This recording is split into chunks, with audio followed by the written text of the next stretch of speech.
Mēs studējam mediju producēšanu un pastāstīsim jums, topošie studenti, ko jūs iegūsiet šī studiju kursa ietveros.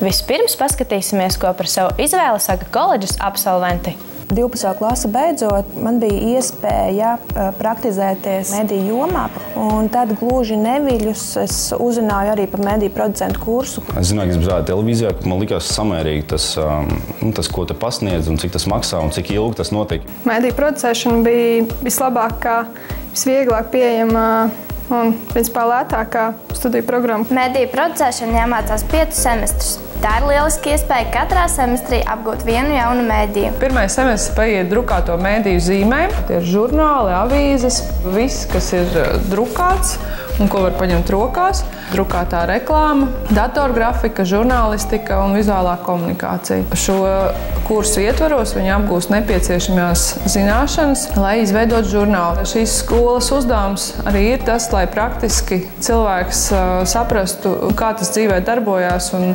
kā to praktiski var izveidot. Kad apgūti drukāto mediju pamati, seko otrais semestris, kas veltīts radio. 5:00 Latvijas radio ziņas, pēc tam turpināsim ceļot ar latviešu mūziku. Galvenais uzdevums ir studentiem iedot to sajūtu, kā vispār ir strādāt radio, jo tas ļoti atšķirās no televīzijas vai rakstošās žurnālistikas. Mēs praktiski veicam dažādus darbus, trenējamies un varētu teikt, ka spēlējam tādu radio žurnālistikas teātri. Vispirms apgūst teorētisko sadaļu un savukārt pēc tam mēs to mēģinām izdzīvot praksē. Studentu noslēguma darbs, lai veiksmīgi nokārtotu šo kursu, ir interviju veidošana šeit Latvijas Radio 2 ierakstu studijā par konkrētu tēmu, uzdodot jautājumus no A līdz Z. Viens no interesantākajiem posmiem studiju procesā ir prakse. Tā ir vērtīga iespēja pārbaudīt savus spēkus topošajā profesijā. Pirmajā praksē es biju LNT. Tad es tur iepazinos ar cilvēkiem. Tad mēs izdomājām, ka mēs veidosim pašu savu kompāniju. Kad bija jātaisa žurnāls, kā pusgada darbs, tad bija sludinājums par to, kad meklēju mākslinieku. Un tad šis žurnāls bija kā daļa no mana portfolio. Dabūju iespēju praksē strādāt pie Andreja Ēķa. Kad veidojās šī televīzija, viņš bija savukārt iedevis kontaktus manus jau ar atsaucēm, kad praktiski es varētu noderēt. Šie studenti jau pēc pirmās prakses atrada savu darba vietu, taču mācības turpinās. Un 3. semestrī mums ir iespēja ielūkoties interneta mēdījā. Tīmekļa vietņu izstrādāšanas procesā ir jāņem vērā daudz faktoru. Sākot no ērtības līdz dizainam un, protams, arī funkcionalitātei. Mēdīju producents ir apguvis nepieciešamās iemaņas, lai izveidotu vienkāršu tīmekļa vietni.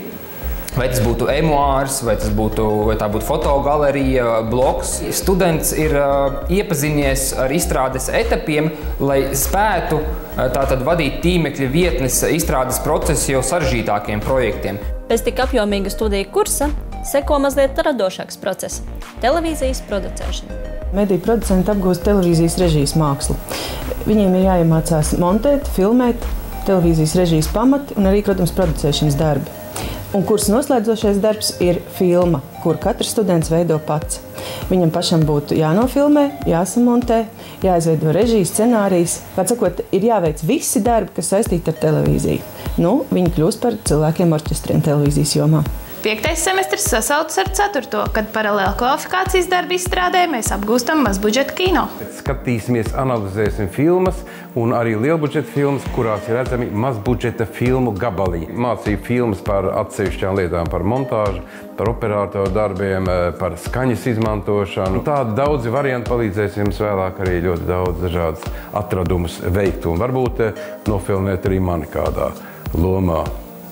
Ko tu būsi ieguvis šajā studiju programmā? Ļoti labs pasniedzējs ar ļoti labām profesionālajām zināšanām, jo tu uzreiz vari dabūt atbildes visiem sev interesējošiem jautājumiem. Man jau pirmajā kursā radās sadarbība ar vairākiem pasniedzējiem, un es tiku iesaistīta viņu projektos. Viss, kas notika koledžā studiju periodā, bija kontaktu tādu ievākšanu, arī tās prakses, kurās principā es šos kontaktus arī saņēmu. Iemācīties praktizējoties, nevis sežot pie galda teorijā. Praksa ir ļoti laba iespēja, tāpēc, kad jūs iepazīsties ar cilvēkiem, es nebūtu mācījies, es noteikti nebūtu saticis tos cilvēkus, es noteikti kaut ko citu darītu. Vēlies iepazīt mediju pasauli? Nāc uz Kultūras koledžu!